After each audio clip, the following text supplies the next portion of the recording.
DKV itu bukan semata-mata cuman kalian tuh datang ngegambar. Kayak emangnya masih worth it ya di zaman sekarang. Semua biar semangat lu itu, menurut gua cuma tadi level kesusahan dari 10 tuh 8 banget. 8,2. Oh ya pokoknya passion kalian sama Awal tuh emang basicnya kita belajar semuanya, tapi nanti masuknya kita jurus gitu loh. ya. Pokoknya udah semester 3 nggak sih ya? Hello guys, welcome to Jabo Girls Podcast. So kali ini kita bakalan seru-seruan banget nih bahasnya mengenai apa ya kira-kira mungkin seputar desain komunikasi visual, karena kita sendiri dari desain komunikasi visual Universitas Kadang Angkatan 2024. Nah, sebelum kita mulai banget nih podcastnya, kita mau perkenalan dulu nih ke topik kali ini ya. Jadi ini yang baju oranye ini siapa nih kak namanya nih? Halo, kenalin nama gua Faizarwa. Nama gua Bunga Julia dari Kota Bekasi. Oke, gue sendiri Devina Daniela Putriandi dari Kota Bogor yang kali ini sedang mengambil jurusan desain komunikasi visual Universitas Negeri Padang S1. Oke, jadi kali ini kita mau ngebahas apa aja nih? Mungkin banyak banget ya. Ini juga salah satu topik yang mungkin dedek-dedek angkatan 26 atau 25 pertanyakan gitu. DKV itu gimana sih kak? DKV itu nggambar aja ya kak? DKV itu ada apa aja sih? Kira-kira tuh belajarnya apa aja? Nah mungkin dari Faiza atau Bunga sendiri bisa nggak sih kayak apa yang dijelasin DKV itu menurut kalian itu kayak gimana sih? Oke, mungkin dari Faiza dulu kali ya. Jadi banyak banget kan, kayak pasti kayak kebanyakan orang gitu mikir tuh kayak oh DKV itu gambar-gambar gitu, padahal enggak gitu kan. DKV itu adalah jurusan yang tentang desain gitu.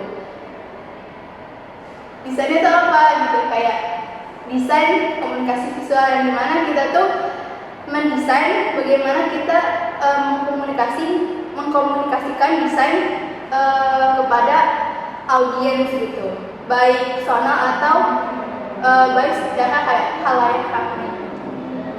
Nah kalau misalkan dari Bunga sendiri kayak gimana sih kalau DKV itu? Kalau menurut gua sih, kalau di kafe itu gak cuma gambar-gambar doang ya, sebenarnya tuh kayak mencakup banyak hal. Emang gambar tuh ada, tapi gak cuma gambar doang gitu. Ada banyak yang kita pelajarin gitu. Iya. Yes. Bener banget sih, sama sih sebenarnya kalau misalkan nih untuk adik-adik sendiri yang pengen banget masuk ke DKV atau rumput-rumput seni seperti pendidikan seni rupa atau yang seni rupa ya gitu. Jadi DKV itu bukan semata-mata cuman kalian tuh datang ngegambar gitu, balik ngeprek segala macam, enggak guys, enggak kayak gitu ya. Jadi DKV ini benar-benar kita belajar mendalam banget mengenai seni. Jadi kalian bakalan ketemu yang mana. Mungkin kalian udah gak asing dengan DKV itu identik dengan bikin nirmana atau trinata. Yes, itu benar banget. Jadi DKV itu selain ngegambar, kalian bikin gambar hewan ataupun gambar manusia ataupun gambar tumbuhan. Kalian juga nanti bakalan belajar tentang warna-warna, campuran warna, ada primer, sekunder, dan lain-lain dan sebagainya. Dan kalian juga bakalan lebih mendalami unsur-unsur yang ada pada seni rupa itu sendiri. Tapi mungkin ada nggak sih kayak dari adik-adik nih yang nanya kayak kenapa sih harus butuh banget gambar gitu? Iya. Kayak kenapa sih portfolionya harus gambar gitu? Iya. Sebenarnya itu kayak menjadi pertanyaan gue juga kan. Iya, Kayak betul. awal-awal banget gitu. Mungkin karena kita kan biasanya emang termasuk ke dalam lingkungan seni Iya, kan. iya benar. Dan memang kayak kalau misalkan seni itu ya setidaknya gitu harus bisa gambar, nggak harus jago gambar gitu. Iya. Tapi setidaknya Ya, basic gambar ya. Iya, kalian punya skill walaupun secuyil gitu, termasuk secuyil, tapi kalau kalian punya basic ya, dan kalian memang punya kemauan untuk terjun di dunia seni. Walaupun skill kalian tuh masih segede biji jagung deh, kalau nggak biji wijen, apa gitu. Kalian kan yang punya skill ya kan, itu punya skill kan, skillnya aja. That's why Ya, basic dulu ya. betul. That's why kenapa kalau misalkan kalian mau masuk ke jurusan seni atau DKV, kalian bakalan disuruh bikin portfolio yang emang berbau dengan gambar. Jadi kayak gitu ya, adik-adik nih yang mau masuk banget nih ke DKV sih soalnya Apa? soal portofolio. Iya. Jadi kita pas itu apa ya? Kita bikin, iya, kalau di angkatan kita 24, mungkin kalau yang baru ini beda lagi ya. Kalau di angkatan 24 tuh kita bikin tentang tema stand up comedy. Iya, kita bikin itu. Ya sebenarnya bikinnya terserah sih mau konsepnya kayak gimana. Yang penting temanya stand up comedy di kota kan, di kota-kota kan. Gitu. Nah mungkin kalau sekarang sih kalau yang emang gue denger-denger tuh kayak bikin acara festival, cuman main enggrang tau gak sih? Saya banyak nih ini yang nge-DM gue juga sama yang chat gue juga kan, yang pokoknya ada-adanya yang pengen masuk buat kelompok seni ya ternyata mereka emang sebenarnya itu bikin itu ada challenge banget sih, cuman buat kalian yang emang udah ngelewatin itu semua semoga terima di seni rupa ditunggu. Nah oke, mungkin lanjut kita bakalan ngebahas mengenai matkul apa aja sih nanti yang bakalan kalian pelajari selama menjadi maba gitu ya, terutama di desain komunikasi visual dan juga seni rupa.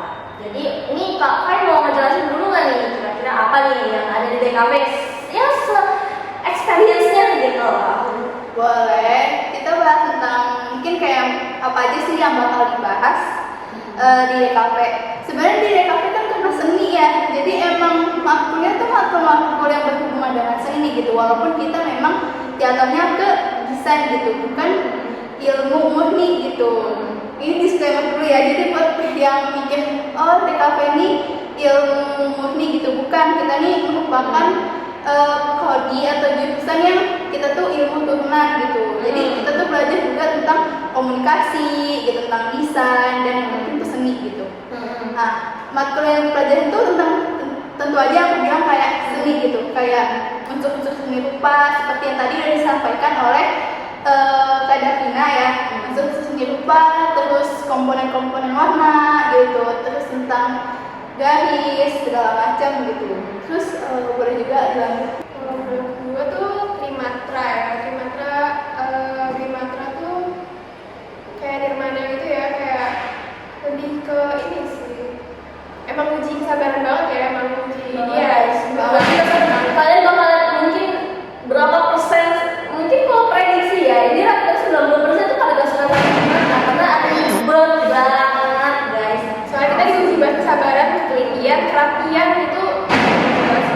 Iya bener-bener kayak struggle kita tuh semua tuh pokoknya final goalsnya nih yang paling kemusuhan banget ya trimatra. Mungkin dari sekian itu juga ada ya yang suka sama trimatra. Cuma kalau emang gak suka ribet sih pasti love hate ya sama trimatra itu sendiri. Tapi kalau kata dosen-dosen nih ya, dosen-dosen ngajar nih, Iya. waktu itu dosen gue tuh bilang yang makanya nggak susah gitu, tapi rumit gitu. Dan ya emang bener sih. Sebenarnya buat semua di antara semua matkul itu, menurut gue Himatani level kesusahan dari 10 tuh 8,5. Kalau yang gak suka prakarya sih kayak gue gak suka prakarya ya. Karena dulu aja nih ya, pas gue SMA, prakarya gue tuh paling kecil di rapot, paling gede MTK malahan. Kalau prakarya tuh kayak Allahu Akbar, apalagi ketemu trimatra nih ya, yang emang gak suka ngerakit-rakit kan. Karena kan trimatra ini kita, apalagi trimatra loh, trimatra tuh kita merancang dari bahan ke bahan, terus kita disatuin itu menjadi sebuah pola gitu loh, atau enggak ya estetika dari trimatra sendiri. Kalau kalian yang nggak suka pasti struggle sih. Salah satunya gue sendiri struggle banget di trimatra. Kalau misalkan dibilang susah banget, rate dari gue 9,5 dari 10. Susah banget Kalau dari gue sih ya apa namanya sih. Jadi kalau misalkan kalian yang suka prakarya atau suka gambar-gambar, suka desain, itu cocok sih jurusan ini sih buat kalian. Iya. Dan kalau buat DKV ini selain skill gambar, skill desain tuh yang dibutuhin tuh kreativitas itu. Apalagi yang sangat dipertanyakan tuh kreativitas pas ini di matkul gimana ini ya. betul. Itu kalian dari jalan-jalan. Kalian punya ide apa? Amin.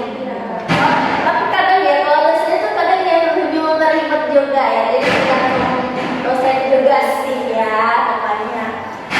Terus kalau menurut gue sendiri ya banyak experience dari gue sendiri selama ini. Yang paling menurut gue masih bisa enjoykan ya, enjoy itu ada yang namanya matkul desain identitas visual. Nah apa sih Kak gitu? Jadi waktu semester 1 ini kita tuh ngebahas mengenai perancangan sebuah logo.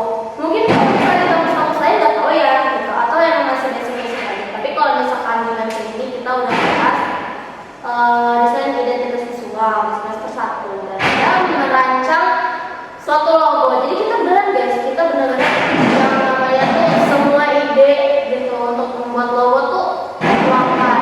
Kayak kita menganalisis inilah, misalkan kalian mau nentuin logo, kalian harus lihat dulu nih apa sih yang pengen kalian bikin jadi logo tuh seperti apa gitu. Konsep kalian itu seperti apa. Jadi mungkin beberapa juga jadi struggle sih di DIP ini karena ya emang kita yang tadinya dari manual ke analisis gitu ya, terus kita rancang manual dan akhirnya kita mendigitalisasikannya ke apa ya, pokoknya tuh intinya mau dari AI ya, dari AI dan Adobe Illustrator atau segala macam ke Corel dan kita digitalisasiin logo kita tersebut.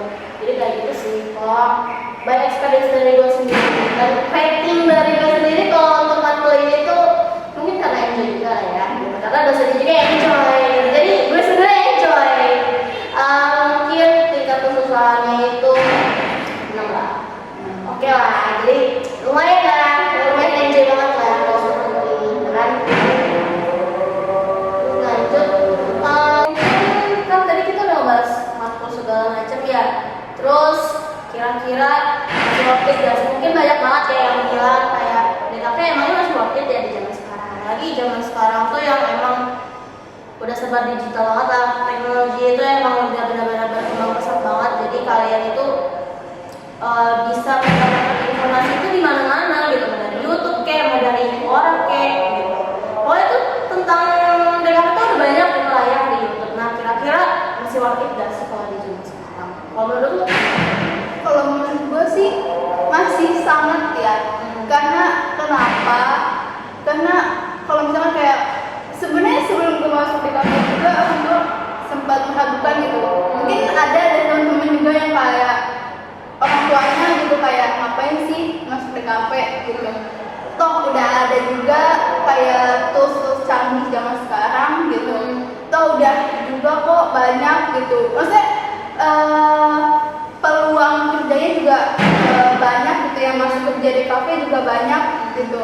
Sebenarnya kalau misalkan dibahas dari tools canggihnya dulu nih ya, kayak kita sebut aja ya, kayak AI gitu, kayak ChatGPT segala macam, itu bukan menghambat kita buat kuliah dan berpotensi di DKV gitu loh. Karena kenapa DKV ini AI ini tuh cuma alat gitu loh.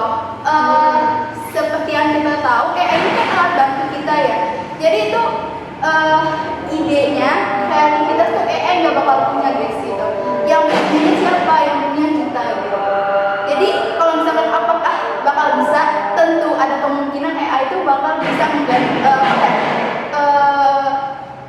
ngebantuin orang-orang DKV gitu, orang studi. Tapi kreativitas di AI itu nggak sebanding gitu dengan kreativitas yang dimiliki manusia.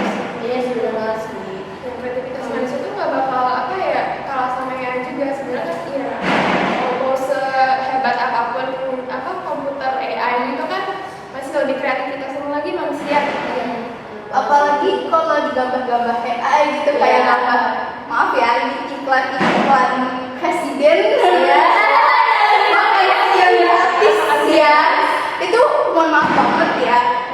Bukannya maksud merendahkan atau gimana, tapi nggak ada gitu unsur-unsur seni, bukan seni apa ya namanya, unsur-unsur originalnya itu loh, sama unsur-unsur emosional itu nggak ada gitu loh di gambar itu ya. Kayak gambar yang emang robot gitu loh, yang gitu loh.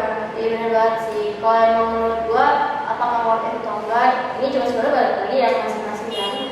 Apalagi sebenarnya tergantung juga dari kalian kuliah itu untuk apa. Ya kalau misalkan kalian emang benar-benar pengen menyelami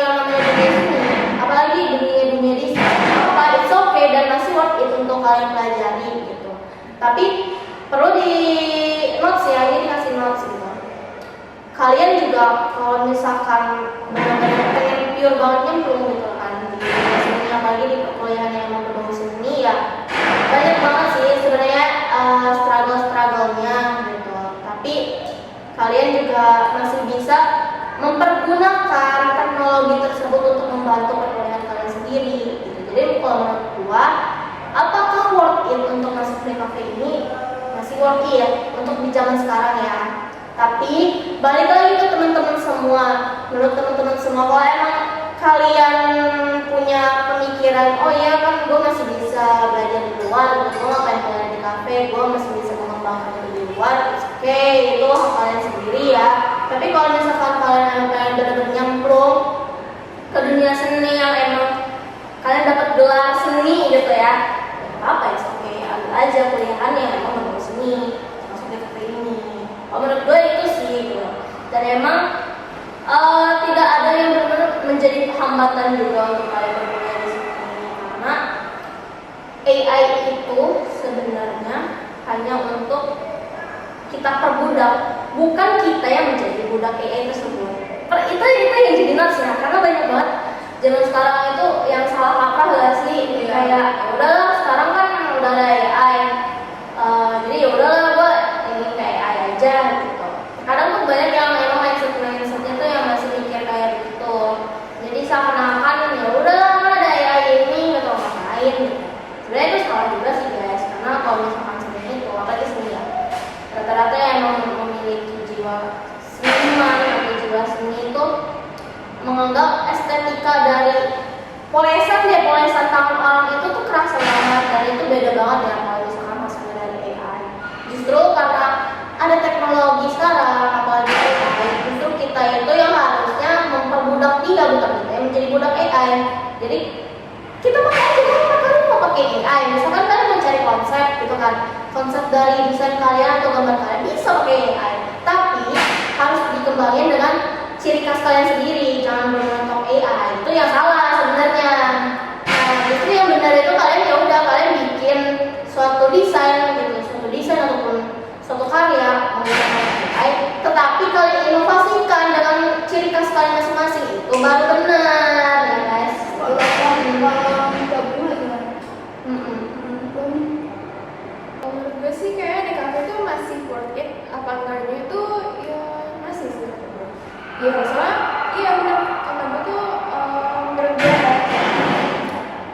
kreativitas manusia itu kan gak bisa dibikin sama teknologi. Kayak manusia tuh kayak bisa bikin sesuatu secara emosionalitas, sedangkan robot tuh gak bisa gitu. Ya sih, mungkin kalau intinya ya kita sekarang emang sudah berbeda untuk berdamping dengan hidup ya, karena kita jadi sekarang kan nggak bisa dipungkiri. Terkadang salah satu dari posisi kita juga saat ini gitu, terutama ini yang bakal jadi desain ya, desain grafik desain, itu kemungkinan kalau misalkan di tahun 2030 emang ada kemungkinan besar ya kita bakal push ke bawah, karena ya semakin pesatnya teknologi tersebut. Tapi bukan berarti kalau misalkan itu benar-benar tok hilang semua ya gitu. Hanya saja jumlahnya dikurangi gitu. Karena kita juga belajar mengenai desain, yang dimana kan desain menggunakan teknologi yang Iya. gitu. Iya, justru lah karena kalian, maksudnya kita udah tahu nih isu yang mendatang itu apa, kita sudah menganalisis apa yang akan datang di depan gitu, apa yang akan menjadi permasalahan kita nanti di depan, ya kalian manfaatkanlah dari sekarang gitu. Kalian pelajari lah, kalau misalkan emang benar-benar pengen banget ya, benar senyemplung itu lah di dunia seni ya, kalian pelajari lah tools-tools yang emang mengenai ke arah yang teknologi itu tersebut. Ya kalian udah sekarang udah gampang lah, udah ada AI, Corel Draw, Figma, apalagi kan Canva juga gitu. Terus ya mau apa lagi gitu, kalian bisa menggunakan hal-hal tersebut dan kalian bisa improve dari aplikasi tersebut. Jadi nggak ada hambatan gitu loh kalau misalkan kalian bakal tersaingi oleh AI atau segala macam, nggak ada guys gitu. Kalian cuman di sini tuh maksudnya tuh kayak lebih downnya tuh mungkin kayak minatnya aja, tapi tidak mungkin ya bakal hilang semua, enggak banget sih menurut gue, karena orang-orang tuh sekarang tuh udah banyak yang nyambung ke desain ya, yang banyak dipakai mau PT gede, mau PT startup segala macam ya orang-orang desain ini nih yang memang pengen dicari. Ya apalagi kalau emang prospek kerja ya, mungkin prospek kerja juga. Kalau DKV itu masih dibilang besar, nama luas, terutama perusahaan-perusahaan sekarang pasti dong butuh yang namanya digital. Itulah fungsinya anak DKV itu. Terus juga selain digital tuh DKV juga sebagai ada yang tim kreatif juga. Iya benar banget. Itu sih kayak iya dibayar. Ya DKV itu masih bisa masuk kemana-mana. Ya cuman kalau misalkan kalian masih pengen ngasih jalan sih, kalian bisa masuk ya desain kan. Kalau nggak desain aplikasi loh, gitu itu masih bisa banget. Masih sepadan lah ya, masih sejalan gitu. Jadi nggak ada benar-benar DKV itu tok hilang enggak. Gitu. Jadi bagi kami itu kalau worth it-nya benar-benar worth it. Karena ya masih benar-benar dibutuhin gitu kan. Nah mungkin ini juga sih kalau misalkan ini sedikit saran-saran ya sih dari kita gitu supaya survive ya gitu di dunia DKV itu seperti apa gitu. Mungkin dari lu dulu kali. Survive ya.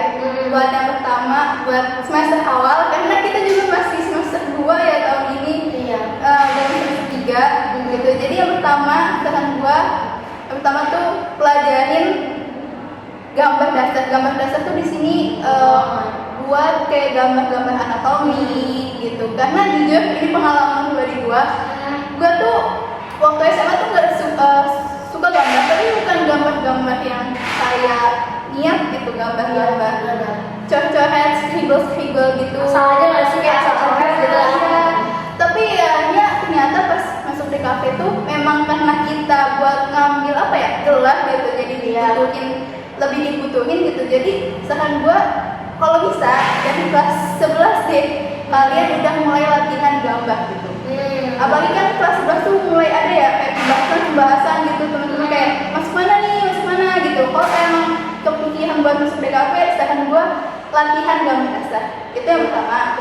Yang kedua saran gua adalah coba lu pahamin gitu kayak DKV ini apa sih? Karena memang gitu ya pas gue cari tuh nggak semua setelah gue cari kemana-mana gitu tidak ada apa ya ilmu siapa tulisan tuh yang bener-bener ngejelasin gitu loh DKV ini apa sih gitu. Sehingga kebanyakan orang tuh masuk DKV itu asumsinya DKV itu menggambar gitu, nggak ada gitu. Kayak ini nggak sih, mungkin ini banyak banget ya, ini udah rahasia publik juga kalau emang DKV itu rata-rata ya mungkin yang masuk DKV itu buat menghindari matematika. Iya. Jadi padahal bukan passionnya gitu kan. Akhirnya masuk situ, itu yang salah gitu. Itu sih. Terus juga yang ketiga adalah mulai belajar tentang aplikasi desain gitu. Ya tadi sebelum disebutin sih banyak kan aplikasi desain. Saran gue sih coba aja dulu sebelum mulai DKV, coba aja dulu salah satu aplikasi desain gitu. Kalau misalkan kalian udah bisa Canva, coba kayak yang gampang tuh kayak Corel Draw gitu. Coba aja gitu. Atau nggak kayak Edispace gak sih? Ya, tapi kalau menurut gue ya Medibank sih. Iya. Tapi kalau Edispace tuh terlalu basic gitu. Iya, betul sih. Kalau emang buat di DKV, saran gue kalau bisa pakai Medibank gitu. Atau enggak kalau misalkan emang kalian punya duit lebih buat di tab, saran gue pakai Procreate karena itu Iya. Benar-benar ngebantu banget lah ya untuk perkuliahan di DKV ini. Terus kalau saran dari gua juga yang benar yang dari saran Kai juga sama, mungkin ini lebih mengerucut lagi. Kalau emang kalian tuh pengen banget masuk DKV, kalian sudah merasa emang dari dulu tuh kalian sudah mempunyai passion di DKV. Itulah yang kalian tekanin untuk kalian bisa survive di DKV ini. Karena ya DKV itu tugasnya banyak banget, mengorbankan jam makan, jam tidur. Ya kalian lihat aja lah dari muka-muka kakak-kakak ini sebenarnya kurang apa, kurang tidur, kurang duit juga. Karena tugas-tugasnya juga berat kan, masih berat banget kan dibandingin jurusan lain gitu. Karena kita emang benar-benar pure praktek gitu. Maka ya gitu benar-benar udah gitu kita dapat gambar,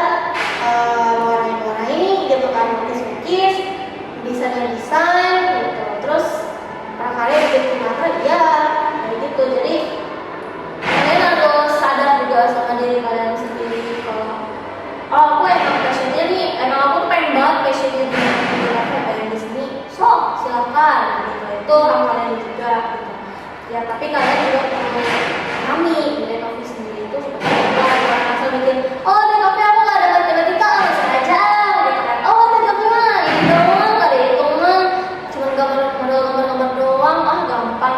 Dan kayak gitu guys. Justru kalau orang-orang kayak gitu, itu bakalan susah. Jujur, menurut gue ya, itu karena udah banyak banget nih pengalaman-pengalaman yang gue dengar juga dari teman-teman gue sebelumnya kan, emang yang di kafe dan SMK gitu. Yang penting pikirnya tuh kata-kata ya, pikirnya tuh nggak ada hitungan, karena banyak yang dari hitungan banget dan akhirnya mereka yang struggle sendiri. Gitu. Itu yang bikin mungkin susah buat survive-nya. Yang penting kalau misalnya kalian survive ya intinya nih yang dulu di diri kalian. Jangan asal dengar kata orang kayak begini jangan. Dari hati kalian dulu aja, kalian tuh maunya apa? Passion kayak Iya, niat kamu apa, mau kayak gimana, kamu ke depannya mau seperti apa, menjadi apa, itu yang bakalan bisa bikin kamu survive. Nah, bukan di kafe aja ya, tapi buat semua perkuliahan deh gitu ya. Jangan sampai nyesel guys, karena yang ngejalanin kalian gitu. Iya, bener banget. Intinya sih kalau dari kita ya, kalau sudah di kafe seperti itu, mungkin ya kalian sendiri kalau misalkan udah masuk di kafe, kalian yang merasakan lah ya seperti apa. Karena kan seperti kalau kita tahu itu kan bakalan beda banget ya, kurikulum segala macam. Mungkin kalau kita sekarang yang tadi udah gue kasih tahu juga, yang tadi gue yang kasih tahu juga, mungkin di tahun kalian bakal beda lagi yang memang bakalan dirubah. Cuman kalau kita hanya memberikan gambaran aja, ya kalian juga mungkin bisa mempertimbangkan lagi ya untuk masuk ke seperti apa. Kayak gitu aja sih sebenarnya. Mungkin ada tambahan lagi nggak sih dari lo kayak atau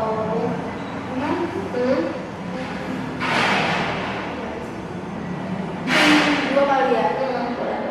DKP ini kan kan yang tadi gue bilang kan banyak banget gitu, kayak apa ya, kayak jangan gitu loh tulisan-tulisan, bahkan kalau video-video di TikTok, di IG gitu kayak kurang gitu DKP itu apa gitu. Karena mungkin memang yang bikin video tentang jurusan DKP itu kemungkinan ya ada bukan orang DKP gitu yang bikin gitu. benar. Jadi kayak tidak tahu gitu loh seberapa relevankah data itu gitu. Iya. Karena gitu kan, dan DKP ini tuh banyak gitu karena kita kan prodi ya. Prodi, jadi kayak yang dipelajari itu bukan satu gitu. Di KP-nya ada animasi, terus ada desain, Ada sinematografi juga. fotografi juga banyak gitu. Banget kan namanya. Dan kalau misalkan kalian mikirkan nanti kalau di KP ini, di KP nanti misalkan kayak di lowongan kerja gitu, jadi dibutuhkan DKP, fotografi, animator segala macam dalam satu CV. Iya. Itu kemungkinannya bakal susah. Kenapa? Karena memang di DKP ini setiap orang tuh punya kecenderungan pemilihan jurusan pilihan tuh beda-beda guys gitu. Iya benar banget. Iya. Pasti bakal ada sih gitu. Kalian pilihnya yang mana? Gitu. Kalian tuh lebih ke apa sih sebenarnya? Kalau lo emang bener gambar, lo pengen bikin animasi, ya silakan masuk ke animasi gitu kan. Kalian bakalan mempertajam keilmuan kalian di situ.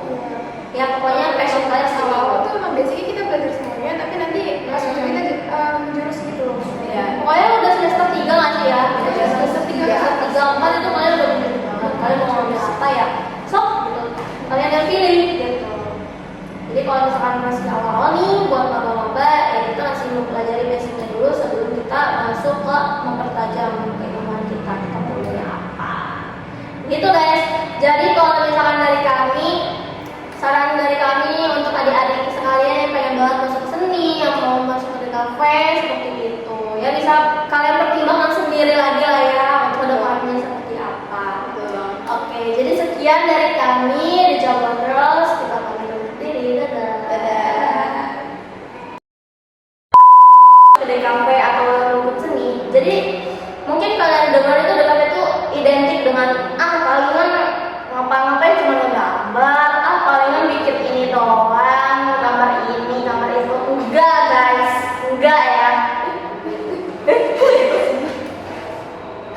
Kenapa nih? Nyala kok, nyala. Apa? Oh ya.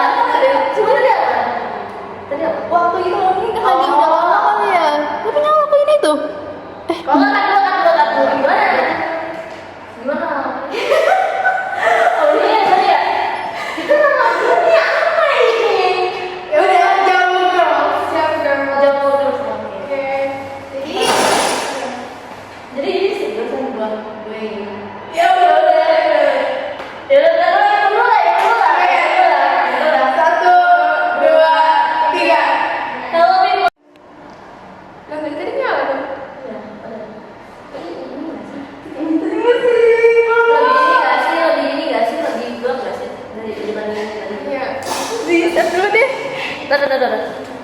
Masa cuy, gini ini, nah.